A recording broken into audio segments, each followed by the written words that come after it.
평화의 길 acredito na paz 평화의 길 acredito na 我 paz 选择和平，我选择和平。 يا بدي رايو مير يا بدي رايو مير دي volunteer اللي بخير بشرو دي volunteer اللي بخير بشرو nachagua amani nachagua amani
Good morning.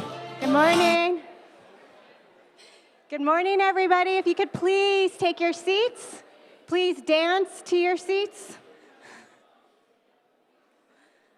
We're going to get started shortly, as soon as everybody gets seated.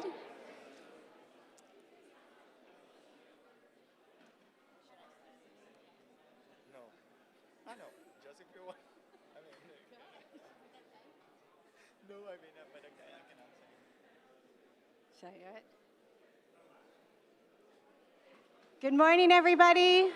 Please sit down. We're going to get started. I'm going to do it.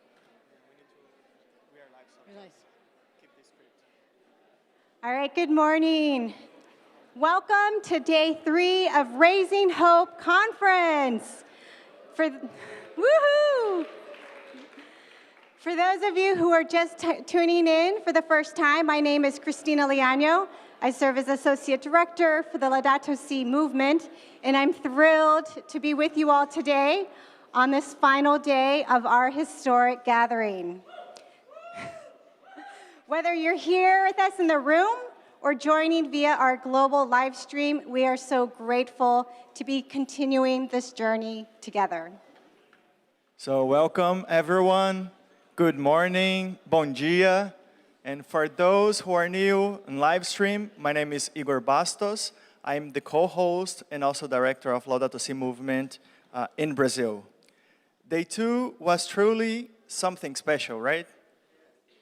And today is a very special day for 2 reasons. It is the eve of the feast of St. Francis of Assisi, and also the closing of Season of Creation. Absolutely, Igor. And this season, we've been celebrating all month the theme Peace with Creation, honoring the integral and interconnectedness between peace with creation, peace with each other, and peace in our hearts. So at this moment, we can take a moment of silence for peace in those places in our world that are plagued by violence. Gaza, Ukraine, South Sudan, Haiti, Ecuador, Myanmar.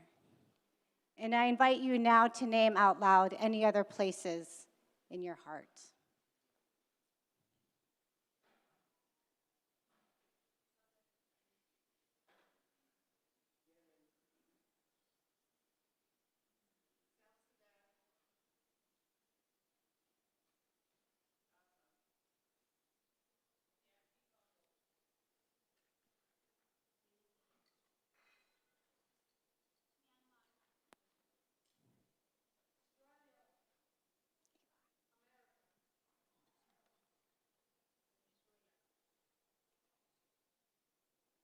Amen.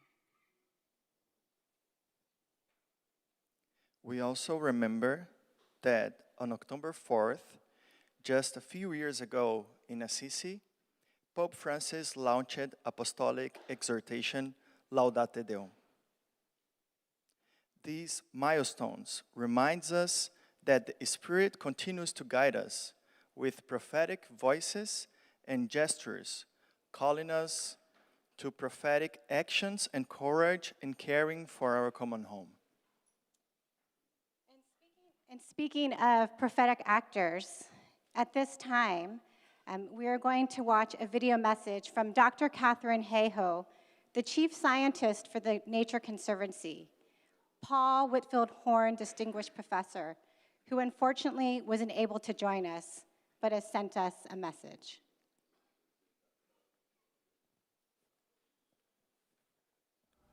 Hi, my name is Catherine Hayhoe. I'm glad to be here with you today virtually to talk to you a little bit about my experience with climate advocacy and climate action. So, as many of you may know, I am a physical scientist. But about 10 years ago, I transitioned to a social science program, in part because I was already realizing that the biggest barriers to climate action are not in the physical sciences. We have known since the 1800s that digging up and burning coal back then and oil and gas today produces heat-trapping gases that are building up in the atmosphere, wrapping an extra blanket around the planet. We've known since then just how much the planet would warm if we doubled or tripled levels of CO2 in the atmosphere. And it was the 1960s when scientists formally warned a US president of the dangers of climate change and the need for action. So if it's been that long, why aren't we acting? Well, at the system level, we have massive economic barriers to action. We live in a system that is incredibly skewed towards, first of all, leaving all the externalities, the damages from climate change, out of the equation, and subsidizing fossil fuels as much as possible, as long as possible. We also live in a society where there's huge resistance to change, and change costs more, even if we'll end up better off on the other side, than maintaining the status quo short term. But on an individual level, it's a little different. On an individual level, it's not lack of facts about polar bears and ice sheets that are holding us back. It's psychological distance and lack of efficacy. In other words, we don't think it matters to me here and now, and we don't know what real solutions look like. And in some cases, we even think the cure is worse than the disease. So how does a system change? A system changes through individuals using their voices to advocate for change. That is the connection between individuals and the change that we need at the scale we need. In our modern industrialized society, when we look back at the societal changes that have occurred over the last few hundred years, none of them happened because a CEO, a president, a king, a ruler, someone who had power, wealth, or influence just sort of woke up one morning and decided the world had to change.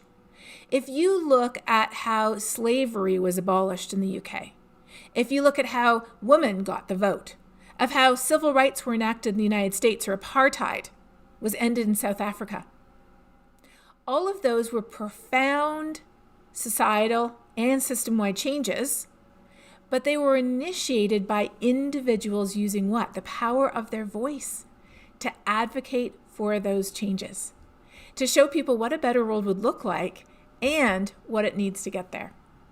So how do individuals change? How do we get more individuals to change the system? We have to tackle the two main barriers that are holding people back. And we often think today, well, people aren't worried, so we need to scare them. We just need more scary information. And when you look at headlines and when you look at the images that accompany a lot of news stories, you see the polar bears and the ice sheets so often that we are inured to them. One more record being broken, one more disastrous report being released. At this point, it hardly even registers. So what should we do? How can we communicate about climate change effectively? We have to realize that most people are already worried about climate change. I live in the United States where 70% of people are already worried. About 75% in the UK or Canada, 83% of mothers, 86% of young people are already worried about climate change, but only 8%, at least in the US, are activated. The biggest gap we have is not the gap between those who are or aren't worried about climate change. The biggest gap we have, which is twice as big, is between those who are worried and those who are activated. So why are people worried but not activated? Because they don't understand how climate change matters here and now in ways that are relevant to me today. How does it affect my home, my job, my children, my food, the air I breathe, the water that comes out of my tap, the places I love? And what do real solutions look like? Did you know that climate denial didn't exist 30 years ago? The science did. We knew back then that climate was changing, humans were responsible, and the impacts were serious. But denial didn't exist. Why not? Because we didn't think it was happening now, and so the threat of imminent action did not yet exist. But when we started to see that climate was changing now and action was needed, denial swung into action. And what did denial do? It talked. It talked about what? It talked about how, climate change is natural. It's caused by something else, not you. And those solutions are terrible. They're going to take away your car. They're going to take away your truck. You can't fly. You can't eat. You can't have children. You can't do anything. The enemies of climate action know that communication works, and they used it incredibly effectively to keep us in a stalemate for 30 years. As you know, I do a lot of videos, including this one. In 3 Christian colleges, one that was very politically conservative, one that was a little bit less politically conservative, and one that was pretty politically neutral, but all the same level of conservative theology. 3 groups of students watched one of my 30-minute videos talking about how we know climate change is real, how it affects us, and what we can do about it. In every single one of those classes, students increased to the same level of concern and understanding about climate change. But the most conservative ones changed the most. That's why I live in Texas, and that's the power of communication. So many minds can be changed, so many individuals can be activated, and that's how the system can be changed. And where do we begin these conversations? Not with the head, but with the heart. Because I'm convinced, and I know I'm not the only one, that if we take the Bible seriously, we will be at the front of the line demanding climate action. Thank you so much, Dr. Hayhoe. And as she mentioned that we've become we forget about the icebergs, those things don't move us. Part of the reason we're starting late is because we forgot to cover our own iceberg. We forgot to take care of it, and it melted and has created a little bit of mess. But it's a reminder, a stark reminder of this iceberg from Greenland has been melting in front of our eyes. It's a reminder of the melting ice caps. And for those of you who were here with us on Wednesday, we had the beautiful experience of Pope Leo blessing the iceberg and blessing each other. And those of us who are here will have the opportunity to bring home some of that blessed water to our own communities in order to continue the message and the work of Laudato Si. And so at this moment, I'm thrilled to bring up some talented musicians on stage who are collaborating for the first time. International singer-songwriter Adenike Adewale, and the Pacific Artist for Climate Justice, who will offer another blessing to continue what Pope Leo blessed us with on Wednesday.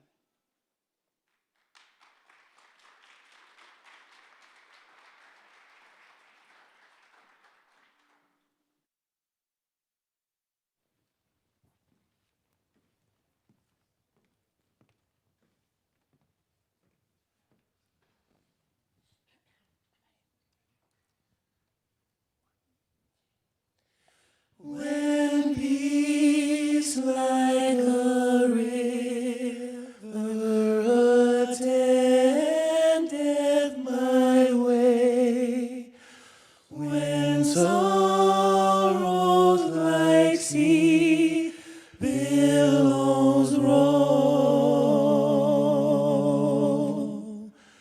whatever my lot, Thou hast taught me to say, it is well with my soul. It is well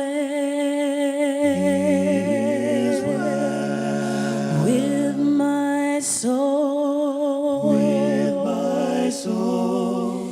It is well with my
Thank you. It's also really beautiful. So now we have an image that can illustrate the conference, and I hope the image will be in the screen soon. And we also, here we go. We'll have these two pictures, these two visual presentations illustrated by artist Ellie Foster. So, some applause to her.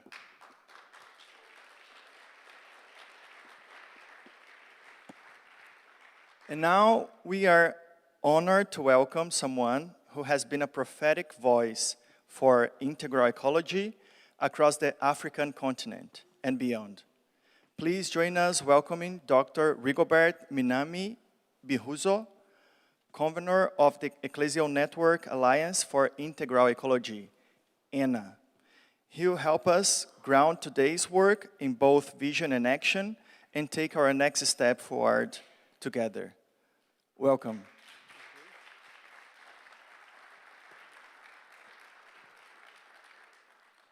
Good morning, everybody. My name is Rigobert Minani. I'm coming from right in the middle of Congo Basin forests in Africa. So my task today is just to do the recap of what has happened yesterday in our working groups. But let me start by presenting what is ENA. ENA is the Ecclesial Network Alliance. That meaning a number of networks working in different continental with continental bishops. So ENA, the inspiration of ENA comes from Laudato Si number 38. And I will read so that we can remind all of us. In number 38 and number 30 and 40, the Pope wrote, let us mention, for example, those rich biodiversity lands of our planets, which are the Amazon and Congo Basin, or the great aquifer and glacier. So, and then we can continue. And then number 4, he's talking about oceans. So from that inspirations emerged from different continents a number of networks. The first was Latin America, REPAM, Red Ecclesial Panamazonica. Another one came, REMAM, Red Ecclesial Ecologic Mesoamerica. Another one, RECCHACT, Red Ecclesial Grand Chaco, Aquifer Guarani. And another one, REBAC, Réseau Ecclésial du Bassin du Congo. Another one, RAON, River Above Asia Oceania Ecclesia Network. And the last one, European Laudato Si Alliance. There is one continent missing. We are working on that. Our common mission is to help continental bishop conferences to promote integral ecology and to make sure that integral ecology is part of the mainstream of the pastoral of the church. So that's why we are trying and we are accompanying our cardinals, bishops, to promote this message. And for those who didn't see it, this is the main message that has been prepared from August last year by 3 continents to put together their message for COP30. So I think here I cannot say much because my boss is here, Cardinal Jaima, so he's the one who will be welcoming us in Belen. So this is the work we've been doing. Let me now jump to the recap. So I will start here also with the quotation from the Holy Father. He told us last time, I therefore renew my strong appeal to unity around integral ecology and peace.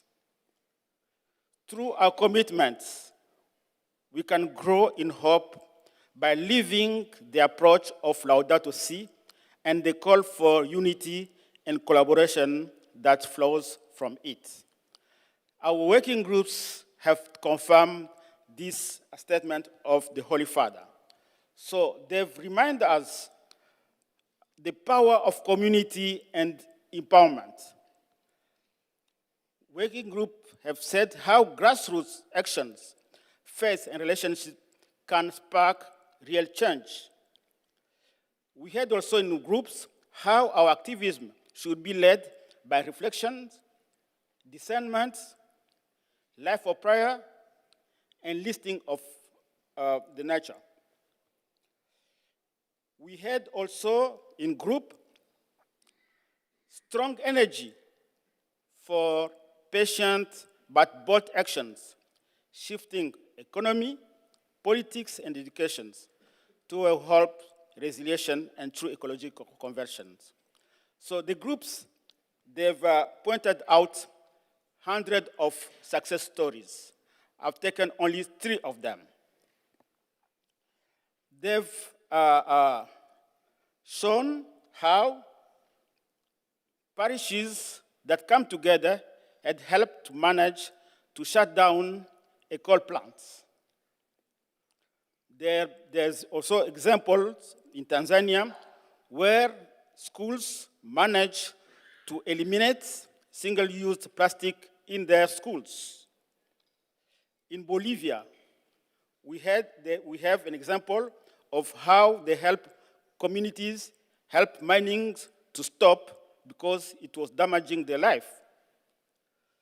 And other examples was about small grants that has empowered farmers, fishermen, and lifts the life of the community. Today, we'll continue exploring practical ways that we can continue to be people truly committed for integral ecology and ecological conversion. Thank you.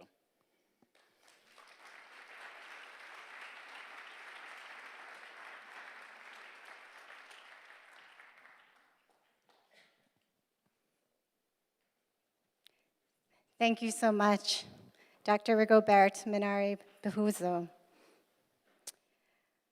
So one really moving thing that I heard from yesterday in the Global Ethical Stocktake was that at all gatherings, we should always have 3 empty chairs.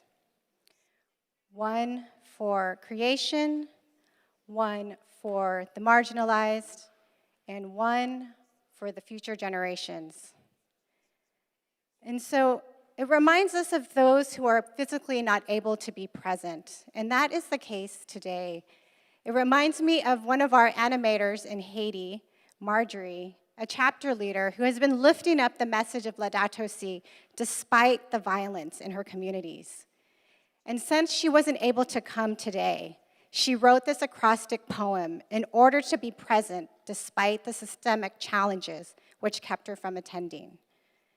This poem was given to Pope Leo on Wednesday, and I'm grateful to invite Anne Dutroux, our France programs manager, to now read that poem in French and in English.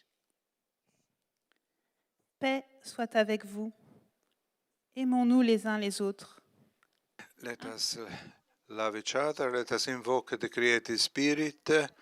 Let us see Laudato Si, alliance with all creature of God in a real way. Together, let us walk united. Let us choose wisdom, light, and power of God for a new future. Abused creation, maltreated creation. Let us reconcile with nature. Let us listen to the cry of the desperate. Let us act concretely, so that the earth can nourish us, and let us invite all generations to live in joy and hope in a natural way. Be with you. We love each other. Let's invoke the Creator Spirit, 10 years of Laudato Si. Alliance with all creature of God, truly, truly. Together, let's march together. Choose confidence and wisdom. Light and power of God, dawn of a new decade. Abused creation. Let us reconcile with nature. Let's hear the cries of despair. Let's act concretely. Mother Earth nourishes us. We invite all generations. Let's dance with joy and hope with all nature. And if you take the first letter of each sentence, si vous prenez les premières lettres de chaque phrase en français, it makes peace with creation, paix avec la création.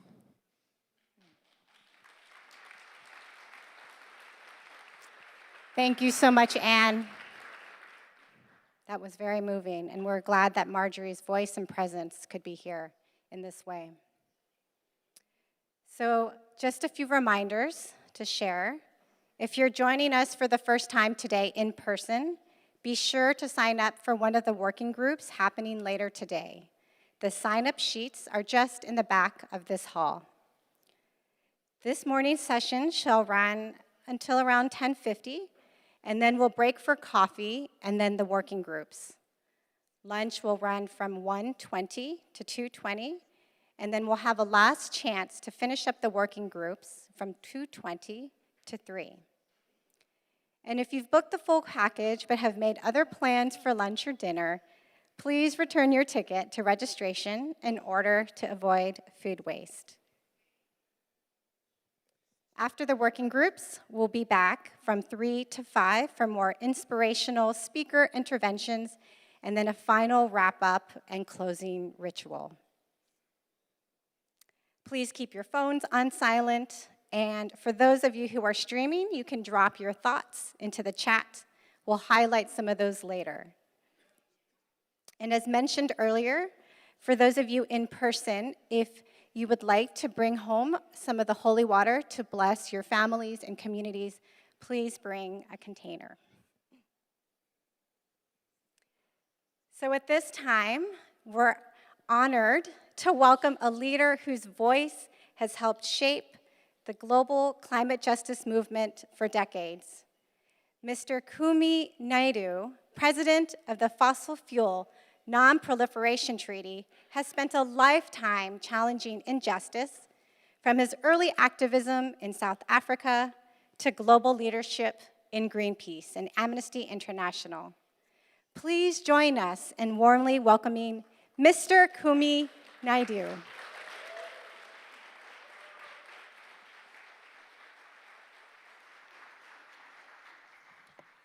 Eminences, excellencies, friends, sisters, brothers, and comrades in hope, let me confess I'm very nervous. And this can best be captured through the story. Speaking to an American audience some years ago at the end of my speech, a person put up a hand and said, "Dr. Naidoo, have you heard of Martin Luther King?" And I said, "Yes, he inspired me and many people in my country, South Africa." And then she said, "Do you know what his most famous speech was called?" Thinking it was a trick question, I answered very gently. I said, "I have a dream." And she shouted back, "Yes, it was I have a dream. When I hear you speak, it sounds like you have a nightmare. The forests are disappearing, the oceans are rising, inequality is on the rise, and so on." Therein lies the challenge that we face at this moment. How do we speak truth to power on the one hand and not sanitize how deep a crisis humanity finds itself in, but how can we do it also in a way that motivates, inspires, and encourages people to want to get involved to deal with the biggest problem that humanity has ever faced? Today, we pay tribute to all those who supported Pope Francis when he gave us the prophetic gift of Laudato Si 10 years ago. We also welcome the commitment just expressed by Pope Leo to continue along that path. As we gather here at the Raising Hope Conference, the words of Archbishop Desmond Tutu ring loudly. "I'm not an optimist," he said. "I'm a prisoner of hope." If ever there was a time we needed hope, not naive or passive hope, but courageous, disciplined, and determined hope, it is now. And hope, if it is to mean anything, must be wedded to urgency. Let us not sugarcoat the reality we find ourselves in. Just as recently as 10 years ago, few of us imagined we would be here, facing authoritarianism on the rise, immigrants demonized, the rule of law under assault, brutal wars from Sudan to Ukraine, a horrific genocide in Gaza and in Palestine, and some powerful world leaders denying the science of climate change. 86% of the cause of climate change is driven by fossil fuels. 86%. Yet more than 3 decades, we have been standing in a flooding room, mopping the floor instead of turning off the tap. Worse, some governments and corporations are selling us super absorbent mops and calling it climate action. No, please don't clap. I only got a few minutes. The moment is frightening, but also full of possibility. Pessimism, my dear brothers and sisters, is a luxury at this moment of history we simply cannot afford. And the pessimism that justifiably emerges from our analysis, our lived experiences, and our observations can, must, and should be responded to by the optimism of our thought, our creativity, our action, our courage, and our sense of humanity. As Pope Francis reminded us, humanity still has the ability to work together in building our common home. Yes, our home is in disrepair, but we have the wisdom and faith to repair it if we act with urgency and unity. Let us be clear. The planet does not need saving. Let me say that one more time. The planet does not need saving. If we continue on this path, humanity will destroy itself. And the end result would be, once we become extinct as a species, the forests will recover, the oceans will replenish, and so on. So let us be very clear that the struggle that we engage in here is about protecting humanity's ability to survive on this planet. This fight is for our neighbors in vulnerable countries, particularly small island states, and that is why we see today the most powerful voices are coming from the Pacific and the Caribbean, from vulnerable small island states who are already facing the impacts of climate change. As Mary Robinson reminds us, though, that this fight is about protecting the rights of our children and grandchildren. She said, we can't let our children and grandchildren look back on this critical period of history and say to us, how did you fail us, when the signs were so clear? After a super typhoon devastated Philippines a few years ago, Catholic parishes and Muslim mosques joined forces to rebuild homes and plant mangroves. Those mangroves today now protect entire villages from storm surges. That is Laudato Si in action. Faith communities setting aside whatever differences that they might have to heal creation and raise hope.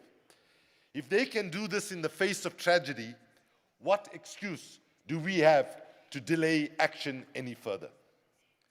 Faith calls us inward to hope and love, and outward to care for creation and stand with the vulnerable. But fragmented efforts are not enough. We urgently need a united planetary response and movement.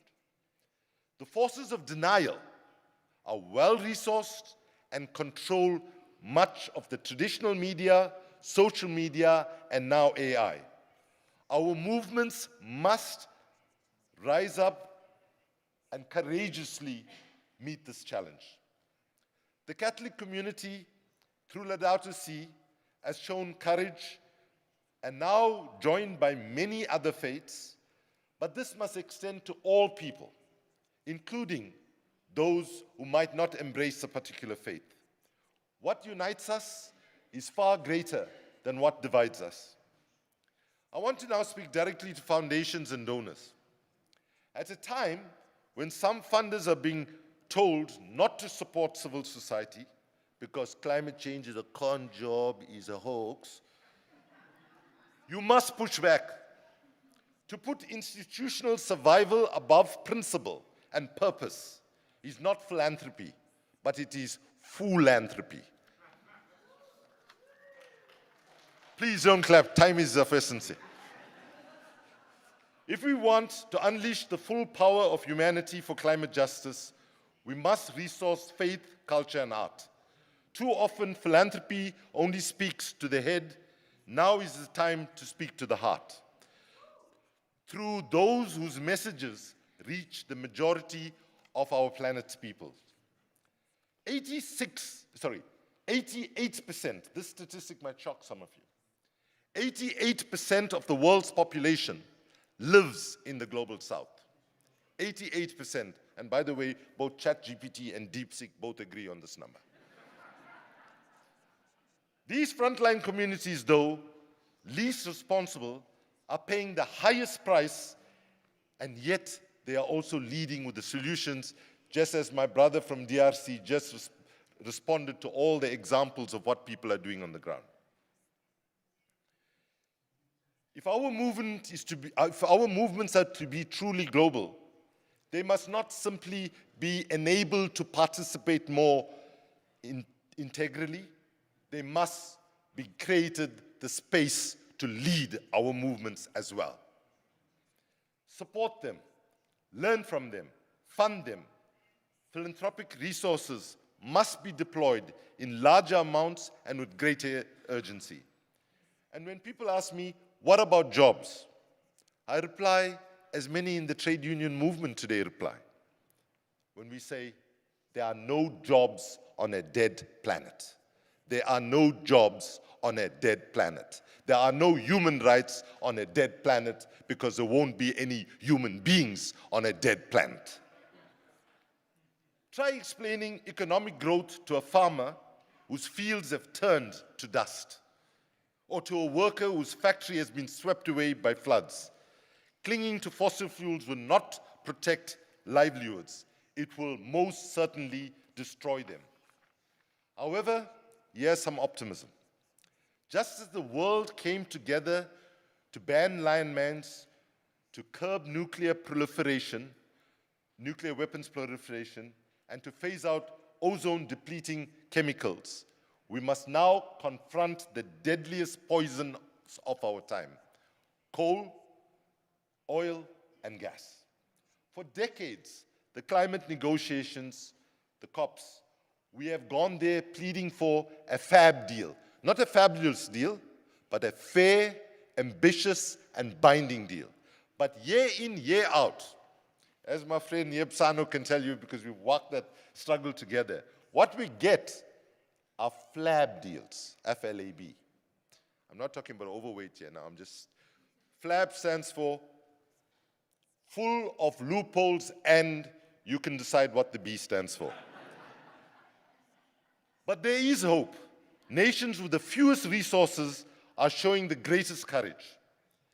I want to today honor those leading the way and those countries that have taken the leadership and said the only way we get out of this mess is to complement the COP process by working to get a fossil fuel non-proliferation treaty agreed. And yeah, that one there I allowed you to clap. And yeah, I want to name the countries that have taken the lead. Vanuatu, Tuvalu, and yeah, if you don't mind, I would just ask you to join me in an applause for Minister Maina from the Tuvalu, who is with us and is providing leadership to the rest of the world. Fiji, Kiribati, Papua New Guinea, Niue, Tonga, Solomon Islands, Antigua and Barbuda, Palau, Samoa, Nauru, Marshall Islands, the Bahamas, St. Kitts and Nevis, and importantly, 3 fossil fuel exporting countries: Timor-Leste, Pakistan, and Colombia. These governments are championing this, and Colombia has just called now at the UN General Assembly for an international diplomatic conference for the phase-out of fossil fuels next April to accelerate and start the negotiation process towards the treaty. With collective pressure, we can reach the critical mass of governments needed to force global action, just as we did with landmines. The landmine treaty was negotiated by 44 countries outside of the UN system. Once the treaty was agreed, then it was brought within the UN General Assembly and was voted. And that's the pathway we are seeking to follow, starting in a formal way in April. Friends, hope is not passive. Hope is a verb. Hope is resilience. Hope is ambition. The fossil fuel treaty is not a silver bullet, but is a concrete step to turn off the tap at the source. It offers us a pathway to a just transition that is fast, fair, and funded. And every one of us has a role. Policymakers, activists, artists, donors, faith leaders, progressive business leaders, civil society activists, and ordinary citizens of our common home. Let us rise together. Let us resist denial, lies, and disinformation. Let us realize the promise of Laudato Si by building a just and inclusive future, one where indigenous peoples' wisdom is respected and where indigenous rights are upheld, where gender justice is realized, and where our children are safe. Let us embrace artivism and harness the power of arts and culture, for one day our children will ask, when the moment of truth came, did we turn off the tap or did we keep mopping until the flood swept us all away? As Martin Luther King Jr. said in 1965 when I was 4 months old, there are certain things in our world that are so unjust and immoral that good, decent people should refuse to adjust to. He said he never intended to adjust to racial discrimination, religious bigotry, as well as to economic conditions that will take necessities from the many to give luxuries to the few when millions of God's children are smothering in an airtight cage of poverty in an affluent society. If that was a problem in 1965, dear brothers and sisters, it has got 1,000 times more worse in terms of inequality and economic injustice. So I say to all of you as I conclude, be proud to be creatively maladjusted. Do not adjust to a status quo that is unjust, immoral, and brutal for the vast majority of people in our common home. And in particular, let us not adjust to the economic conditions that will take necessities from the many to give luxuries to the few. That is the worst injustice that we have become far too adjusted to. So I want to end with two quick things. Quoting what is often said that Gandhi said, and Gandhi did say it, but the first person that actually said it was a labor organizer in the United States. And he said this: first, they ignore you. Then they laugh at you. Then they fight you. And then you win. The good news is they are not ignoring us. They're not laughing at us. They're fighting us really hard. And if Gandhi and the trade union leader was correct, let's hope we are just one step away from turning things around and winning a fight that we have to win for our children and their children's futures.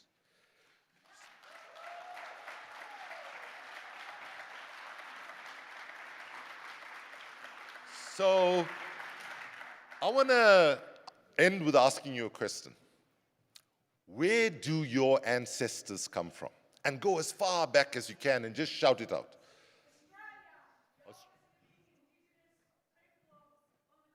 Okay, so let's go even further back than that. Wait, now, well, this is confusing for me. There's some white people here saying Africa. Okay, so just shout out why.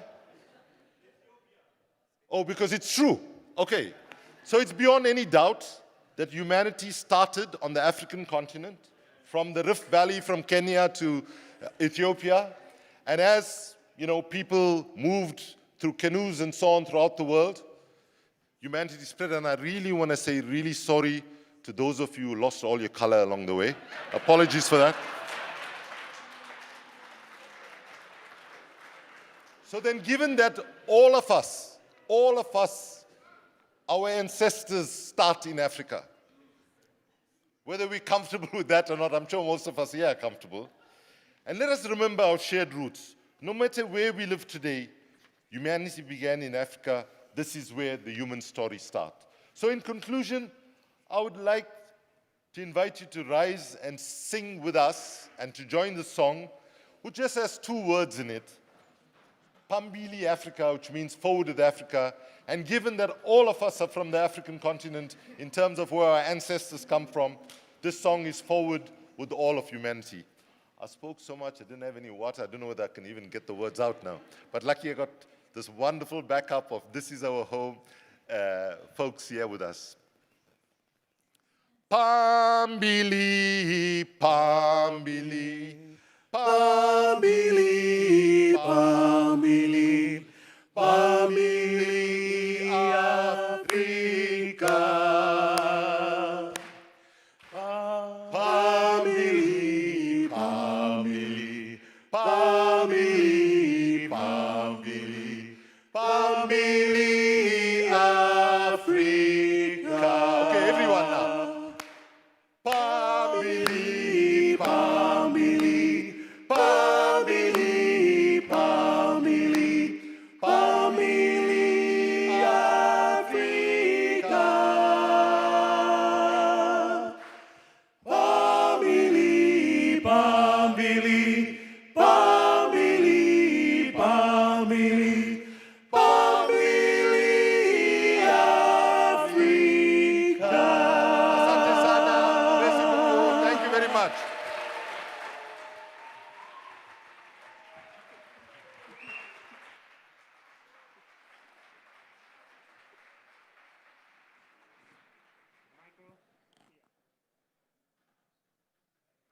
Well, good way to start the day, right? Now, so of course, thank you, Mr. Kumi, and the guys from the Pacific Artists for Climate Justice. It was a very good beginning. And now, as we transition to our morning panel, we are delighted to introduce our moderator, Ms. Josiane Gauthier, Secretary General of Coopération Internationale. My French is not that good. Development et Solidarité, CEST, a global network for solidarity and social justice. Josiane brings years of experience at intersection of faith, advocacy, and systemic change. And we want to hear from you. So you will see a QR code in the screen, and if you have any questions or comments, please just scan the QR code and apply your comments and questions. And for those who are watching us live, you can also include your comments and questions in the chat, in the live that you are watching. So thank you, Josiane. We call you. A big applause to Josiane. So the floor is yours. Thank you, Igor. So I'm quite excited and I'm quite moved by what just preceded. So I hope I'll have some countenance during this panel. But I would like to invite our panelists to join us already, if possible. So I'll put my glasses on so I get them right. I've had the chance to meet them all, so you're in for a treat. We have the Honorable Dr. Maina Vakafula Talia, the Minister of Home Affairs, of Climate Change and Environment in Tuvalu. We have, yes, applaud them. We have Dr. Svitlana Romanko, a lawyer and climate activist from Ukraine, and I will introduce them more in a moment. And of course, our dear Monsignor Bob Vitillo, so from the Dicastery for Integral Human Development and the Laudato Si Action Platform. So, unfortunately, because we have so many wonderful speakers here, we have less time together than we thought we would have. So we'll try to be succinct. At the same time, we've had a few days together. So we also are coming to this panel with all of that already in us. So it's not necessary to repeat. We want to build on the things we've heard in the past few days already. But that being said, this particular panel has different message to offer to complement the ones you've heard so far in the past few days. And we're here to talk about resilience, and we're going to unpack that together and from different perspectives. So I hope you enjoy that. We are still talking about Laudato Si and its legacy and how it's taking us forward. We're talking about faith in climate action. But when we talk about resilience, we're talking about situations where climate action is particularly challenging, where we're facing much deeper and immediate challenges and threats than maybe in some of our offices, more comfortably at a distance, where we can think about these things so peacefully and calmly as we deal with politicians, for example. So I think that what we want to hear from these guests is something very, very real of their everyday battles and how they are championing this work and what they see and what that means to them and how it's different for everybody, of course, from where we stand. So as I was introducing our speakers, I want to say a little bit more about them now that they've come up. I got them here, now I'm going to say a little more about them. So we have, of course, the Honorable Dr. Maina Vacafuatalia. As we said, he's the Minister of Home Affairs and Climate Change and Environment in Tuvalu, and has been a leader, a long-time leader in climate action and justice, and especially because he's coming from the island states, and he sees the everyday sea level rise in the Pacific, and this is a very, very dark reality, but something that they are facing with so much courage and leadership that we really want to hear about this. And what does it mean for culture? What does it mean for tradition? What does it mean for the people? Oh, sorry, not loud enough. Sorry about that. But what I didn't know, and I learned as we were speaking, is that he's also a theologian. So his faith is not just an inheritance of a family tradition, for example, but something he has chosen to develop and deepen and learn more about and share and to bring into politics. So thank you for that. Our second guest we have here on my right is Monsignor Bob Vitillo. Most of you will have known him through his long career, of course, working in humanitarian work and with migrants, as he was the Secretary General of the International Catholic Migration Commission and Special Advisor to Caritas Internationalis.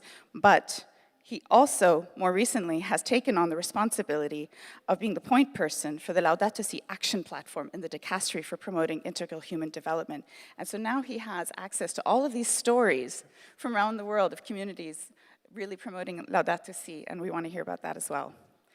And finally, we have, of course, our guest, Svetlana Romanko, a lawyer and climate activist from Ukraine, and the founder of Razom We Stand, a movement advocating for fossil fuel and just future for Ukraine. And your work links climate justice to peace, of course, and democracy, and what resilience looks like under those conditions of war and climate. We also have a fourth guest who's not here, but we will hear from him virtually. We have a recorded message from the Honorable Dr. Martin Guzman, a professor of the School of International and Public Affairs at Columbia University, and who advocates for financial resilience in the Global South, and he will talk to us about debt.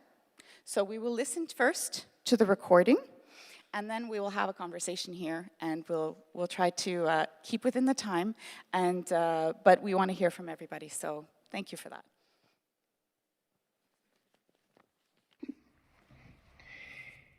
Thank you for including me in the program of the Raising Hope Conference. It's a pleasure to be with you today.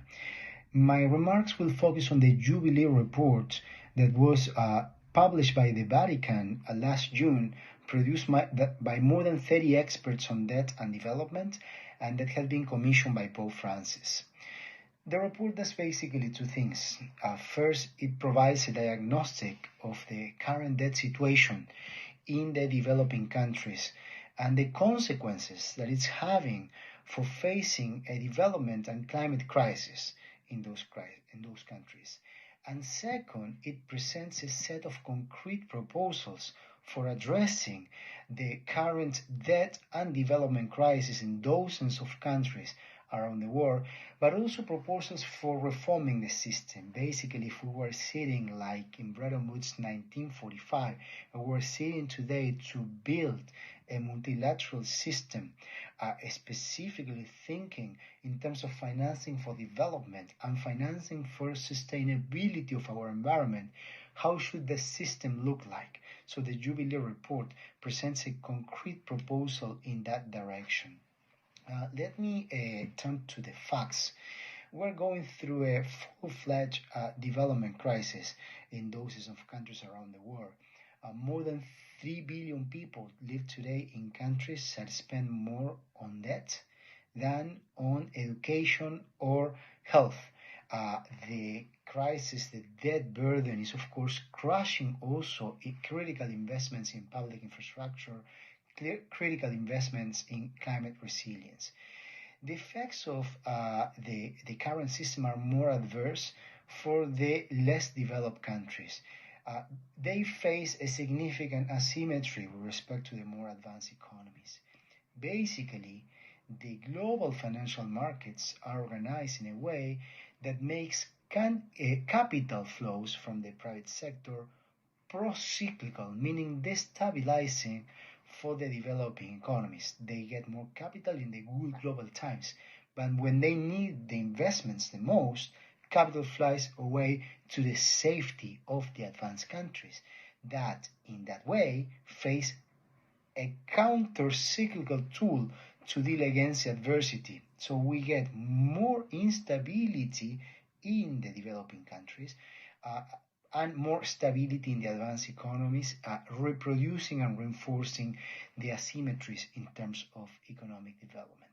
Second, the climate situation affects the countries that have less diversified structures of production and are more vulnerable to climate shocks, droughts, in a much worse way. The climate crisis is crushing those that didn't create it. So this is totally unfair, and it can be addressed. The report makes a call for action, both for addressing the current crisis as well as for transforming the system. When it comes to the current crisis, the first principle that needs to be recognized is that there is shared responsibility on the debtor and on the creditor side. Our faith leaders could help us push changes in the legislation that determine debt policies in debtor countries to promote a more sustainable use of credit. There are precedents in this sense that will be very helpful for the developing countries of the world. The faith leaders can also help us push the creditor community to accept the restructurings of the debt that are necessary for giving a chance to breathe, a chance to recover to the countries are today under crisis. And the international financial institutions should implement their policies in a way that ensure that the financing from these institutions that is funded by the taxpayers of the world is used for economic recovery programs that promote social development and that help us tackle the climate crisis. And this is not happening. Money from the international financial institutions is de facto being used for bailouts of the holders of debts that are unsustainable, the holders of bonds that are unsustainable in the hands of the private sector. Finally, it's of the essence to push governments of the different countries of the world, mainly the advanced economies, to create a different multilateralism that we have than the one we have today. We're going through a systemic crisis, and this is not a new phenomenon. And today the defining theme for humanity is climate. So we need a multilateralism that helps us both create a more stable world. A more stable world is a world in which there will be more peace, and also a world that is that helps us go towards a sustainability of economic system, sustainability of our planet. Thank you very much.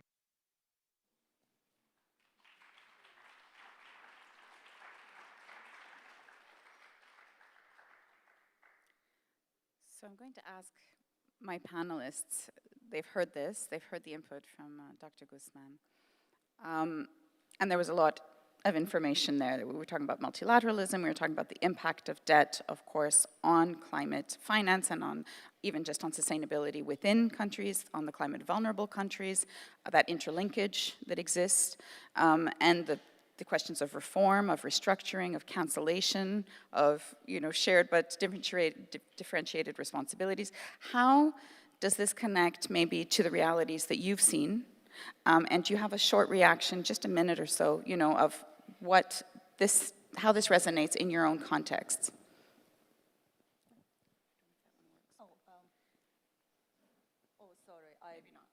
I don't know if it works, but good morning, everyone, and I am extremely delighted to be with all of you for these 3 wonderful days.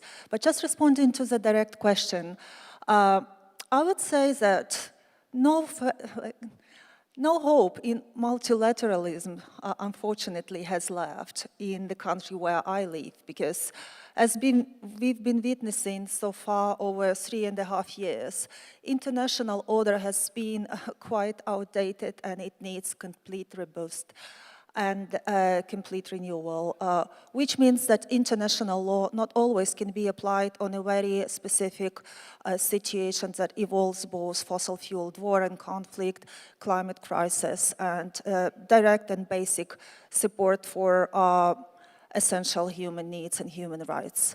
And I would not surprise everyone here, I believe, when I will link it directly to the fossil fuel regimes that still empower 53 dictatorships across the world. The effect of the war goes well beyond Ukraine borders for now, and there are other countries in the world that suffer from fossil fuel aggression from those countries. Just to highlight a few main points here, the first is, of course, when we speak about the fossil fuel military buildup, we have Russia on mind and Russian aggression, but we have also in mind other countries that are still own huge reserves of oil and gas in the world, and that historically has led them to become violent dictatorships. I will just name a few, which are Venezuela, Iraq, Iran. Of course, the US, who owns significant reserves of oil and gas currently, and gas-wise, it's Qatar, Saudi Arabia, and other Iran as well, and Russia. And we can see there is nothing democratic about those processes in the countries and how they treat their citizens, how they undermine democracy, both domestically and abroad. And just to bring the final point to hear about the fossil fuel industry, that, of course, just proven the theory, which is not a theory anymore, that fossil fuel dictatorships are being always fed and run by fossil fuel profits.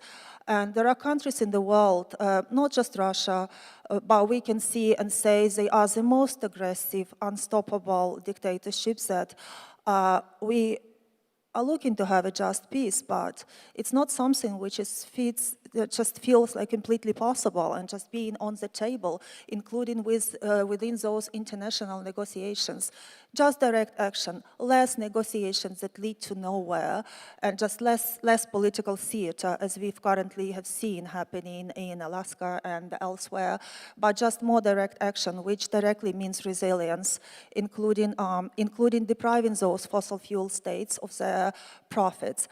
Lastly, on the fossil fuel industry, just to bring the point that they always place a focus on maximizing their profits, and their profits are not being gained in a fair way, as we also know.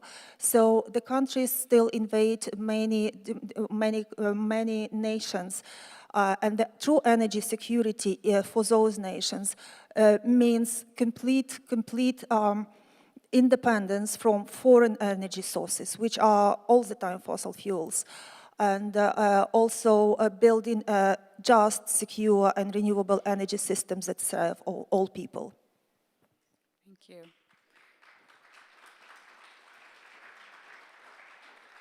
So Svetlana, you made the link between the financial system and the multilateral system and the climate vulnerability at the same time. And I wonder from your perspective, Monsignor Bob, if you've seen the impact of debt on the capacity of communities to react and respond and promote their own action. First of all, macroeconomics is not one of my specialties, but we do have a very famous economist who's the secretary of our dicastery, Sister Alessandra Smerilli, one of the highest ranking women officials at the Vatican, and I constantly learn from her. But I think a lot of times we stay with the macro debate, and at the macro debate, it's very easy for people to slip into the thing of, well, why did these countries go into debt in the first place, and also all the corruption that goes on there. And I think it's important for us to look at that micro level, because even when there have been some changes, but not enough in the financial institutions and the Bretton Woods institutions, even at that point, it's the people who don't benefit anyway. So even though the scale of living has gone up on a macro level, most of the people on the ground don't benefit. And that's where I think we have to start looking and understanding this situation, and then also understanding the gospel teaching of solidarity, and not think that we could solve the problems with big loans that cost more and more, and that the burden is back down to the local people. But also we should look at the microsystems of loans and how they've been very, very successful in helping people start their own businesses and help themselves and secure the future for their families. So I think we need to really change the way we look at it and the way we understand it, and then also the way that we integrate this into our own faith commitments, or if we don't have a spoken faith, then I think also connect with our being people of goodwill. Thank you. Thank you so much.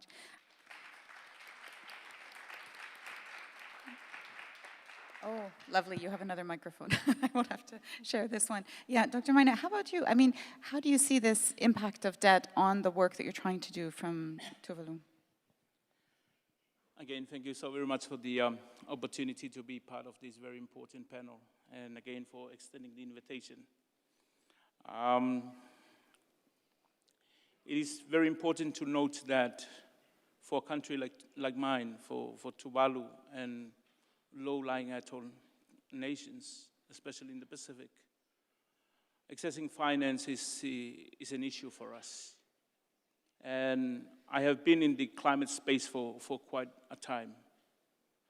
And whatever we engage, whatever level we engage in the debate, the bottom line is, how can we get the finance in order for us to support the community that are suffering the most? With the declining of ODA, and multilateralism is also declining.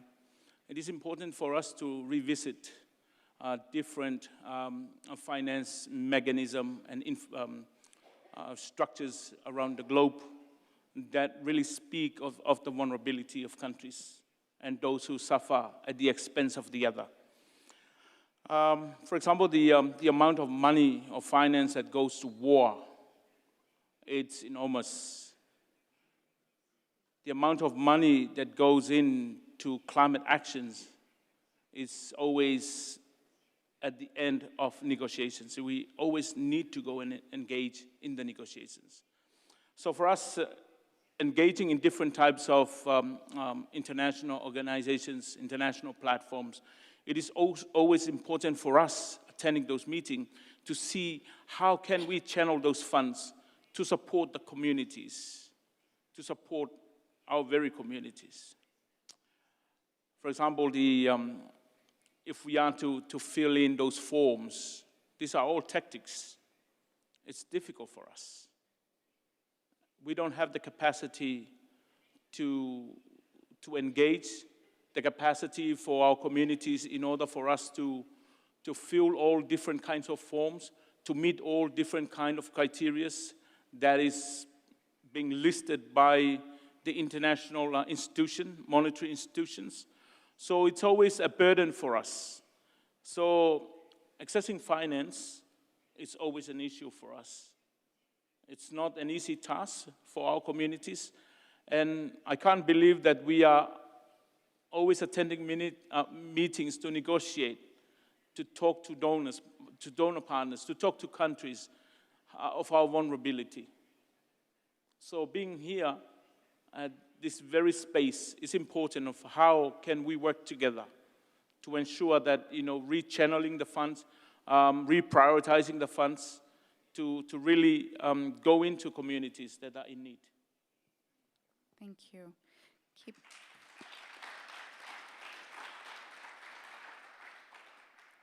I'm going to ask you first, so keep the microphone handy. I'm going to turn the table around again. I'm going to go into a first round of more in-depth questions, because now we are reacting to another intervention, but you have come here with your own stories, with your own experiences that you want to share as well. And as we said, the topic is resilience and the efforts that are being put and the agency of communities where you are. And I would like you, Dr. Maina, to please share with us, from your perspective, the word resilience is quite loaded. We use it a lot. And sometimes we impose that tag on other people. They're resilient. What does it feel like, and what does it mean in real life from your efforts? Take a few moments, please, to share with us what that means when this threat is actually existential. No, again, when we talk about climate change in the Pacific, especially coming from Tuvalu, a small island country of about 10,000 people living in Tuvalu, 26 square kilometers of land, with no mountains, no river. So we always tend to face different kind of existential threats, undermining our very survival. So when we talk about climate change, we're talking about the very survival of our people. And then when the word comes, when resilience comes, for us in Tuvalu and most of the Pacific countries, we don't have a word for resilience. We don't have an indigenous word for resilience. But for us, resilience is malosi, literally means strong. So for us, resilience needs to take ownership. We need to take ownership of our own narrative. We need to take ownership of our own stories. That really defines what resilience is all about. It's not about our vulnerability. It's not about how we adapt, but how strong we can bounce back or we can face the reality of life. So for us, it's about the ownership of our story, the narrative that we speak about. It's not just about pondering on our vulnerability all the time. Of course, we are vulnerable, but we need to shift from vulnerability to strong, to standing strong. I think that's the most relevant word in our context. Malosi means coming back strong. And to talk about resilience in the context of the Pacific and Tuvalu, we need to talk about our holistic approach, the consistency of using the word resilience, and how we integrate that into our policies and our way of doing things. Meaning, we have to look into the context. So resilience is context-driven. It should come from how people use that word in relation to indigenous knowledge and also to weave in spirituality. Because those are the most important part of life in the island. A country with 99.9% Christians living in the Pacific, it's important that we should not do away with the context of indigenous knowledge as well as spirituality. They must be weaved together. We need to weave them together in order for us to be consistent in how we approach different structures, different calamities that we are facing, in order for us to bounce back and stand strong. So to close off with the question, from my perspective, it's not just to stand strong, but also to take ownership of our definition of the word resilience. Because it's not just about making other people feel good that, oh, we are building the resilience of people living in Tuvalu. It's not about building the resilience of those living in Tuvalu. It's about building your resilience in order for us to survive. You need to build your resilience in order to channel the funds, the real finance that needs to go to people that need the most. Thank you. Thank you.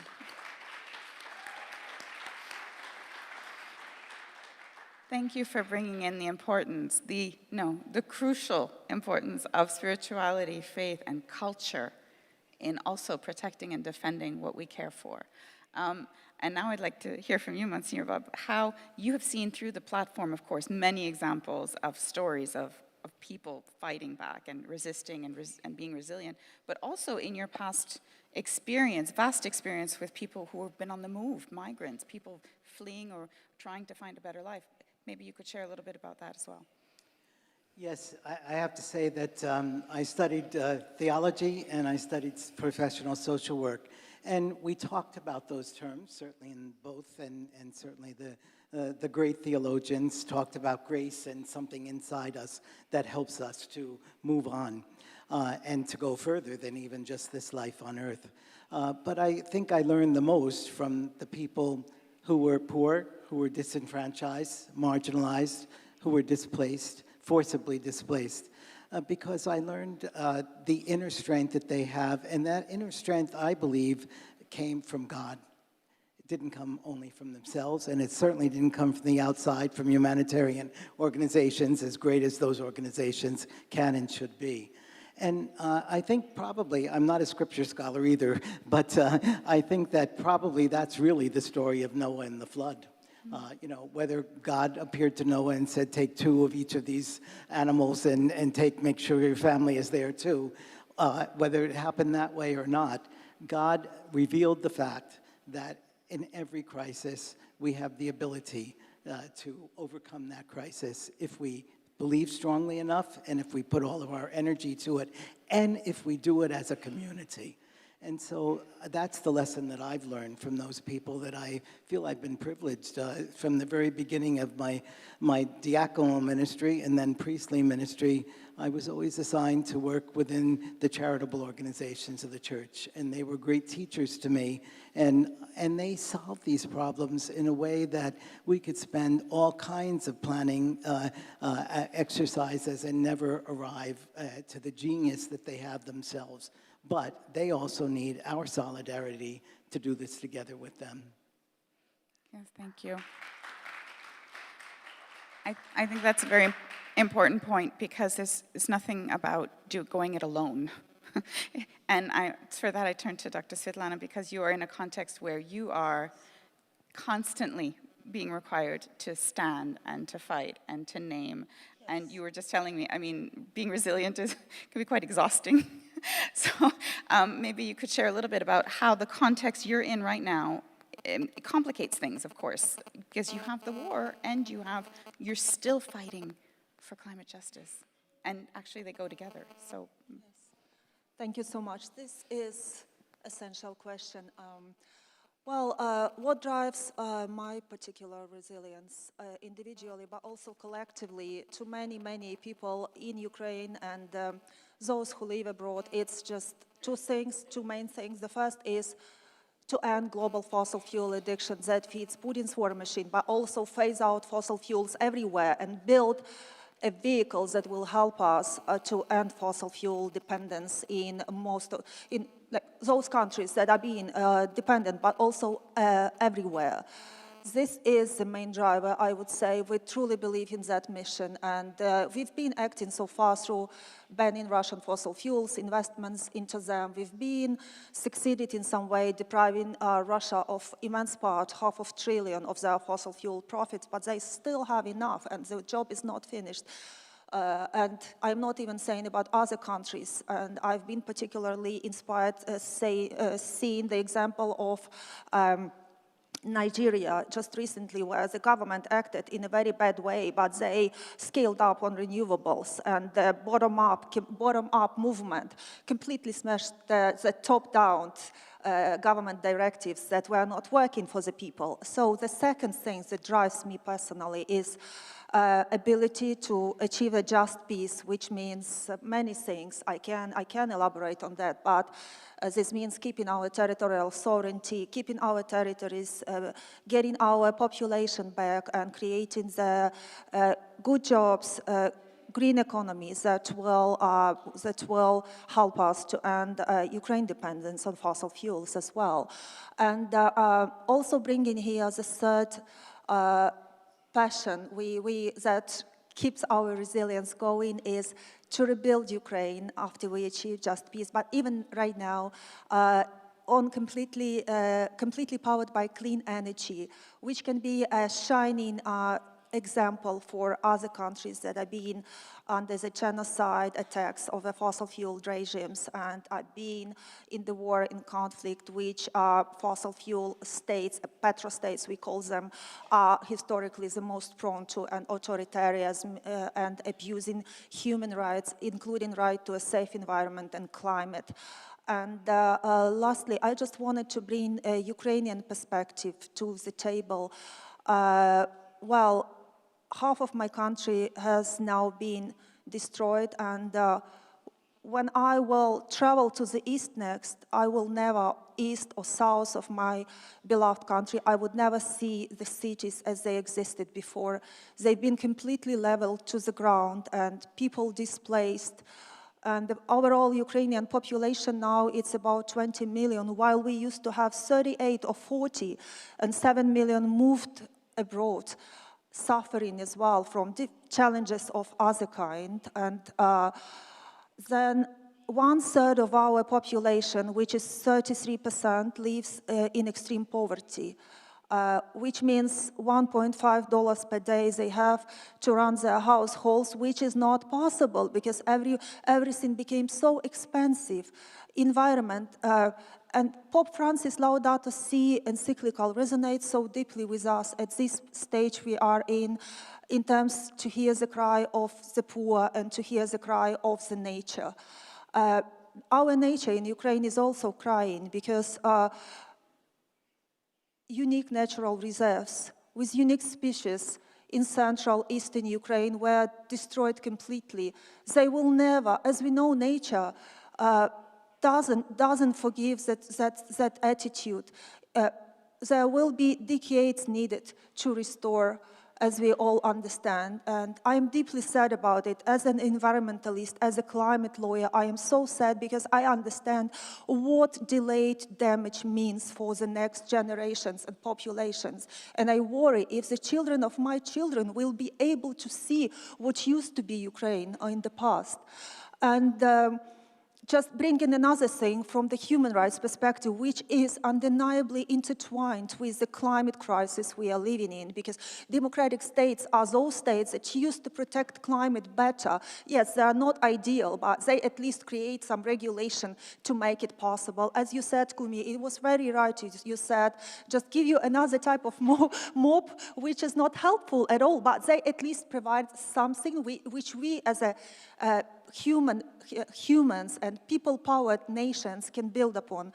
But for that perspective, unfortunately, we can't see huge progress and on that side. And human rights, the war toll has also been huge. It's over 150,000 of war crimes have been just registered, but there are much more, which are accompanied with unseen violence and terrorism and all the deadly things which we can't even imagine. And also all industrial plants were also destroyed, which will mean we will need to rebuild and rethink the way we produce the goods and to do it in a more sustainable, environmentally friendly way. And lastly, speaking on climate, the emissions from the military, of course, this is something which we would like to avoid, and but it's unavoidable for now, air pollution, and this means that There are the emissions from that over-exceeded the territory of some European states, and emissions that are being produced annually by European states as the Netherlands and others. While Ukraine has been on a good track to tackling emissions beforehand, we've been doing all possible, develop new nationally determined commitments, and this is how the things are. And lastly, just to bring more human connection and regarding energy poverty and energy access, which I know is a problem in many continents and countries, including African continent, where people lack the basic access to energy. But in Ukraine, what happened? We had 54 gigawatts of energy production, which was huge before the full-scale invasion. It was enough for us to run everything we wanted, even in a less energy sustainable way. But Russian attacks have demolished or destroyed everything, just leaving us with 9 gigawatts of energy. From 54 to 9, but to pass through the winter for everyone who is in Ukraine right now and run economy, we just need 18 gigawatts. So our incredible people, engineers, were able to restore 4 to 5 gigawatts. And with the external help, we've been able to live through the winter. But another winter is coming, and Russia increases their attacks. So international solidarity is so much needed whenever we live. Because whenever we live, it does not matter. We always are capable of action. And for me, those actions are in mainly speaking politically, not being inactive, as Pope Leo said. It deeply resonated with me that not being inactive, take action, because our action today defines our future tomorrow. Thank you. Thank you. Keep it.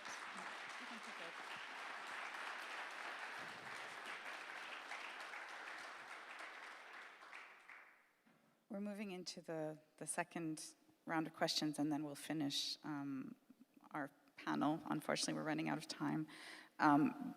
But in the second phase, we wanted to dream beyond the current nightmare.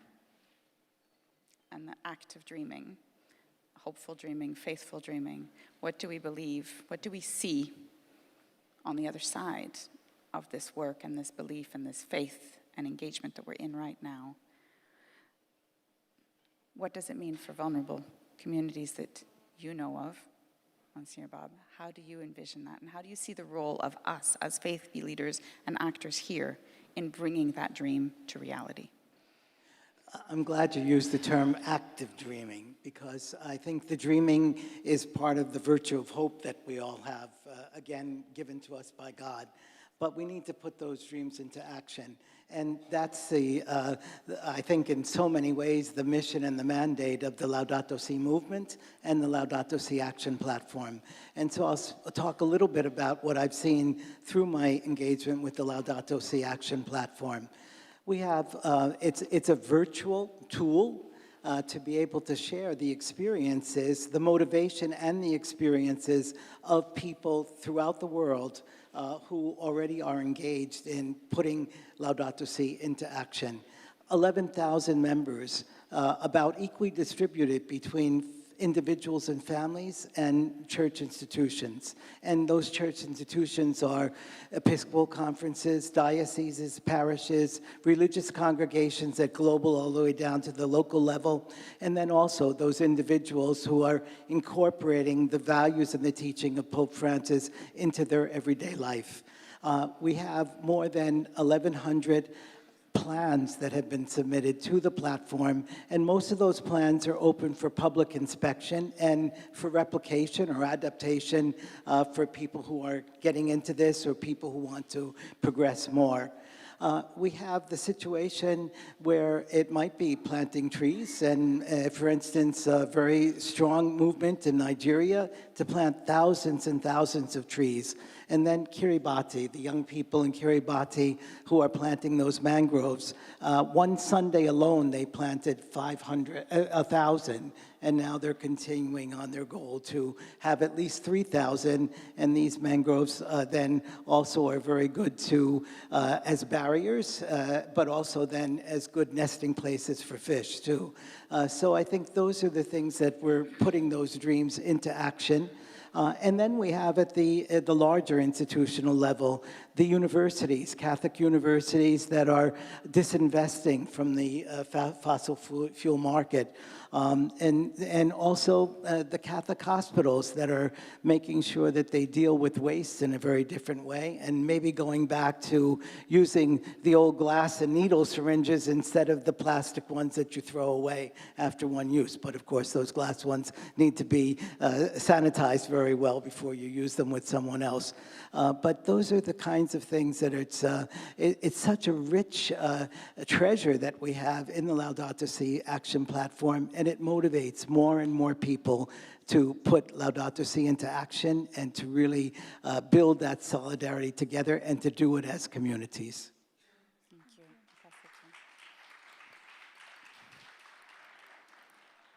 And finally to you, Dr. Maina, you mentioned to me just before we came on stage that you did your thesis on the idea of neighbor, and what does that mean?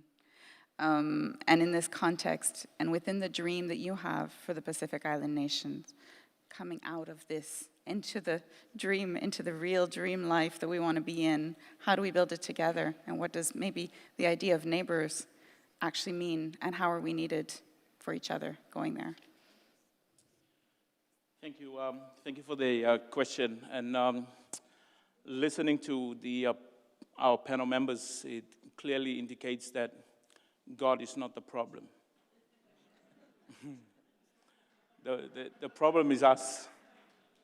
When it comes to war, it's about human beings fighting each other. When it comes to the change of climate and the rising sea, it's something that beyond our control. It's about the greed. It's about the economic systems that operates this world.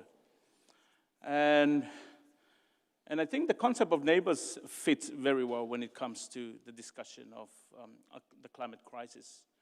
Because the parable in Luke, it really reflects what's going on in this world. And the question is, am I not your neighbor? And neighbor in the context of geopolitics and climate change does not really mean someone living next door to you. But it's transboundary. Someone, whatever we do in this part of the world will impact the life of those who are living in the other part of the world. So it's a geopolitical concept of neighbor. And the word for us is duakoi. And du means to stand, akoi means to be loved. So there are times in life that we need to stop and give love to the other. There are times in life that we need to stop and say no to the monetary support that we receive with different red tags and red tapes on it. There are times in life that we need to stop and rethink and reprioritize what is owed to be done. So when it comes to the question of hope and resilience, for us in the Pacific, hope, there are two schools of thoughts when it comes to hope. Hope in the biblical sense that we are anticipating something good to come. We're looking forward to something. But there is also a colonial concept of hope. We enslave people and inject the concept of hope into their mind, to the slaves, to think that, that one clear day will come. One day will come, we'll be freed. So it's either way how we defined hope in context. So hope is context-driven. So when it comes to the concept of, when it comes to the climate crisis, hope for us, it's not about building an ark. It's about how do we make sure that the vulnerable, the poor, that are swimming outside the ark get a ticket to board the ark.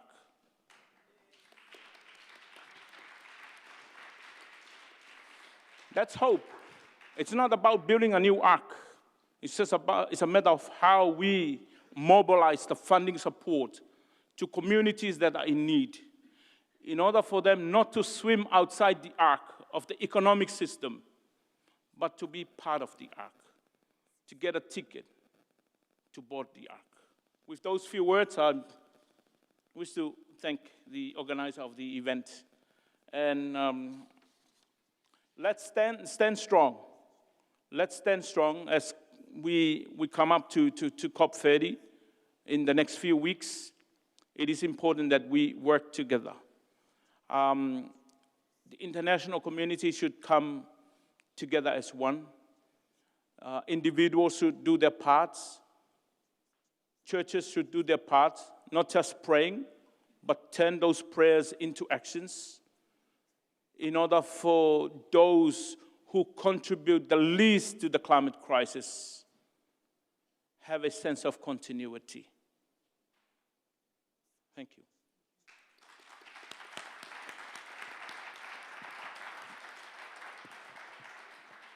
We still have a few minutes for questions, which I will share in a moment, but I want to give one final word to Svetlana, because you didn't get to speak about hope and how it motivates you and where you gather it and what role you see for faith leaders perhaps in fostering it.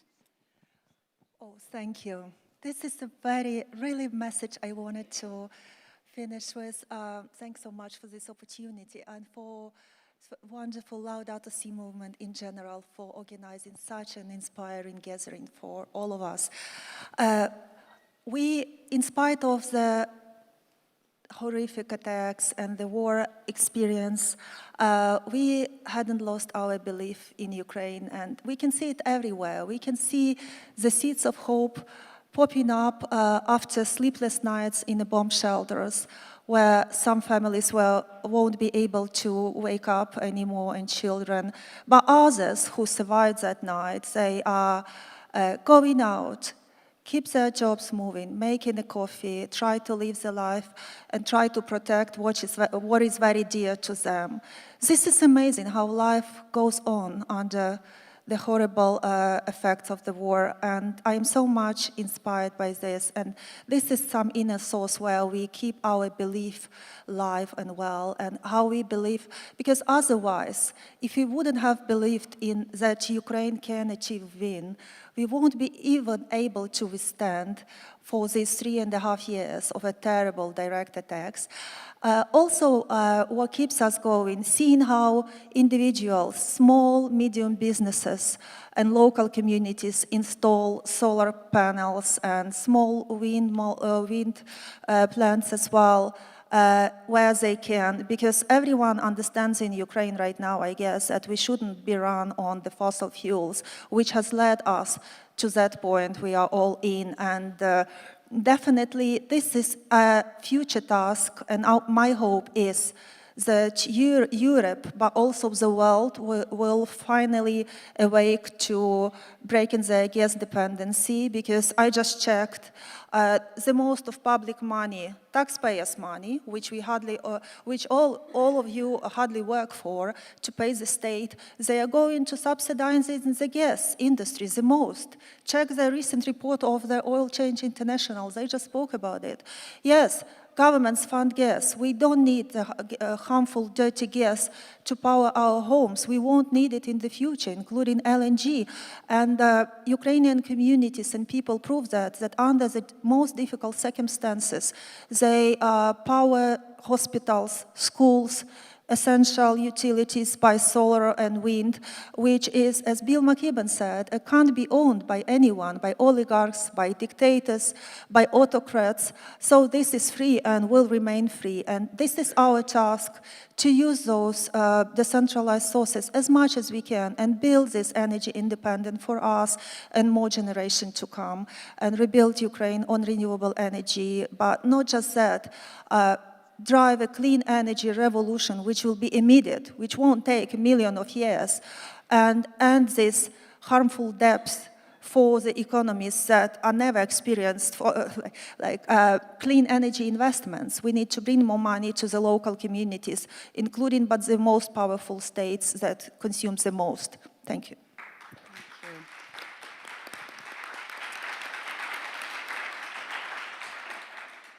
So I believe we have a few minutes for questions. I have 2 online questions, but I'll look to the floor quickly to see if maybe the fastest to raise their hand wants to say something. If there's a question for our panel. If not, I'll go to the online questions. No? Okay. This is not addressed to anybody in particular, so I want you all to listen and see who feels compelled to answer. Could faith communities help reimagine global climate responsibility? Not as a financial negotiation, but as a shared moral covenant between peoples and generations. Yes?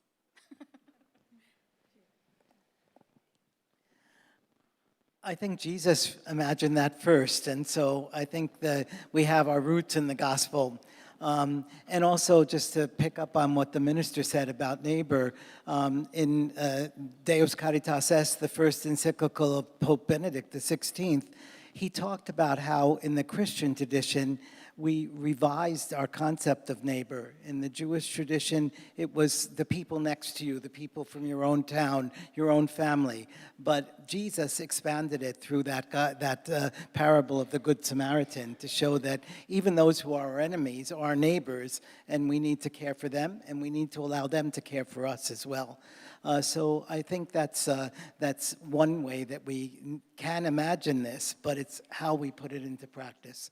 And there, too, I think we have to start with ourselves. We have to look at the kind of financial dealings we do.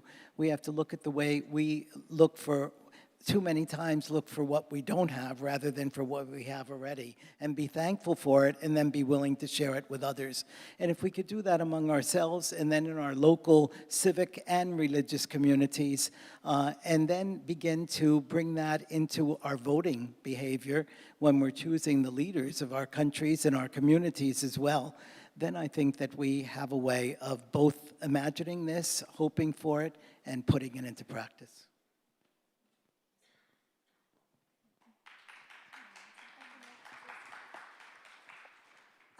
I just wanted to add, acknowledging the immense role of faith communities in taking money out, defunding the fossil fuel industry, because that's been incredible within the last years. What the divestment movement have achieved, taking almost $1 trillion out of a fossil fuel industry. And the next task is now where to invest this money, and we have plenty of opportunities to steer this money in a very right direction, which means empowering and financing local communities' energy independence, which is in renewable energy, rather than keeping the fossil fuel industry going. But of course, the countries who suffer the most of climate change or the wars or conflicts have to be prioritized in this dimension. And this will help to decrease the debt we've been talking about in the other way. So I'm incredibly grateful for that and for spreading the message everywhere, because what I learned being connected to the faith communities for quite a long time is this is a place where you can not just find the bold action, this is a community where you can find the most warm support for across years. And this was precious gift of the faith community we've been able to access and to receive.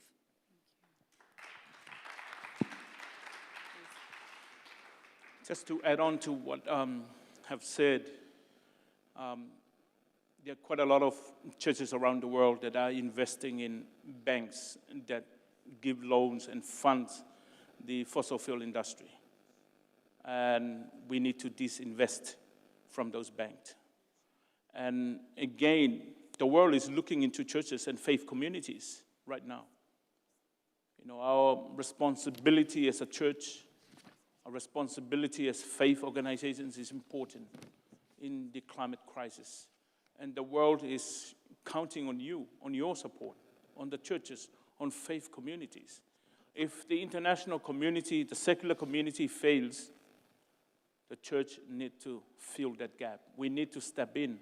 Our faith community needs to step in to fill the gap and to do what is ought to be done as believers and followers of Christ. Thank you. Thank you. So I think we need to close, but I really want to thank you for sharing so generously from the heart, both your experience but also your expertise at the same time and intertwining those.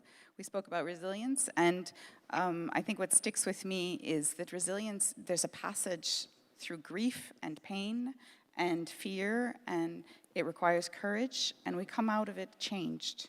And that's what I hope for all of us. We come out of this changed in a way that we see things differently and dream better together in relationships, building relationships. We were doing it here today. We've been doing it for 3 days, and let's keep doing it. Thank you so much.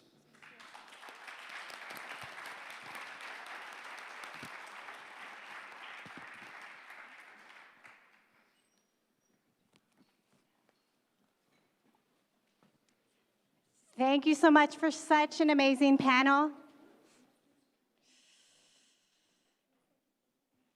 So we heard that we need to turn our prayers into action. We need to fill in the gaps and to share about, I'm going to cross the river of hope. No, I think you can go there. And to share about an initiative and a way for us to build on the momentum of this conference, Dr. Lorna Gold, Executive Director of the Laudato Si movement. Thanks, Christina. Is this on? Can you hear me? Yeah? Okay. So I'll do this quickly so that you can get to having a coffee break. But I'm very excited because while all of you hopefully had a lovely restful night, there has been a team beavering away most of the night, I have to say. So a big round of applause to the team.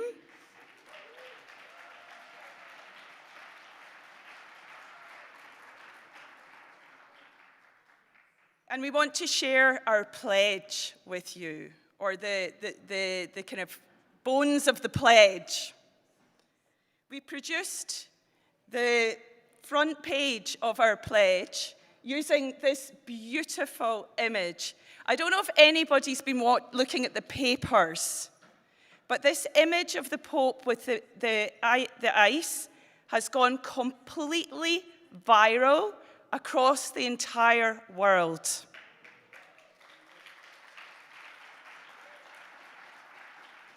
And you might not have thought that a block of holy ice could be so controversial,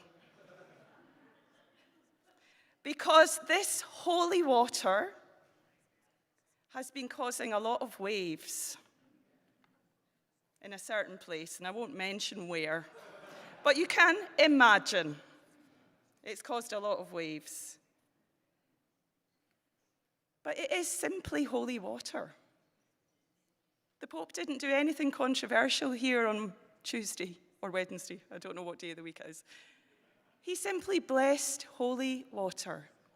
Isn't that amazing? An ancient tradition that's now so modern. And as mentioned earlier, we will get the opportunity to bring this sacred holy water to the four corners of the world.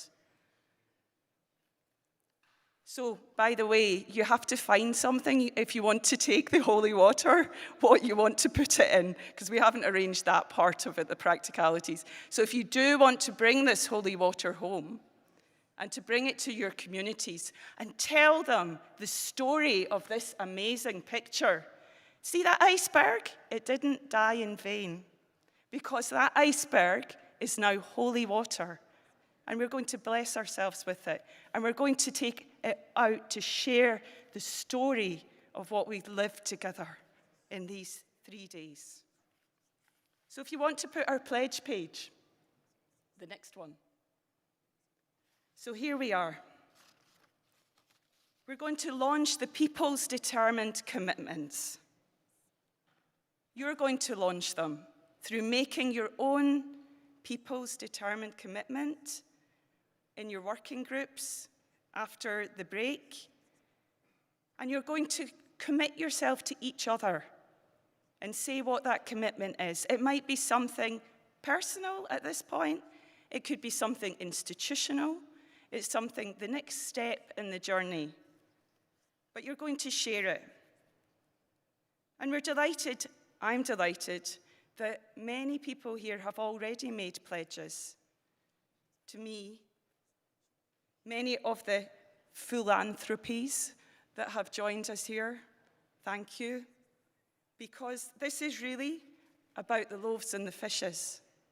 Thank you to Kumi, to Bill, to others who have already offered to get the message out, but we need many, many more.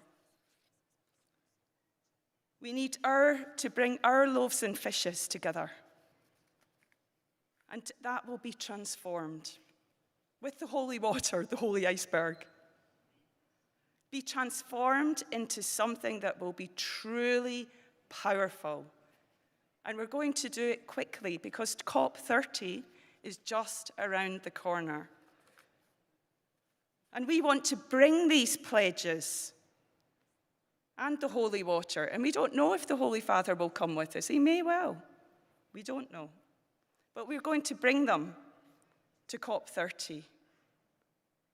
And those of you who are coming, we'll bring them together in the same spirit that we've been here. So, when you go to make your pledge, have a think.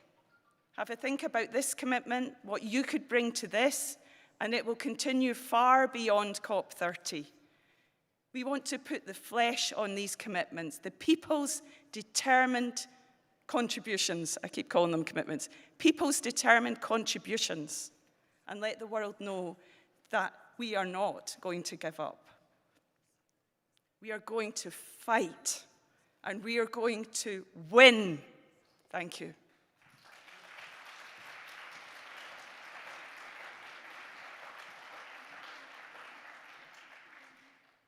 Thank you so much, Lorna. So as Lorna mentioned, we are now going to move into our working group sessions. So grab your coffee and then head over to your working groups. And if you don't know which is your working group or you haven't signed up, you can check the sheets in the back of the hall, and we will convene together at 3 o'clock. Have a good conversation.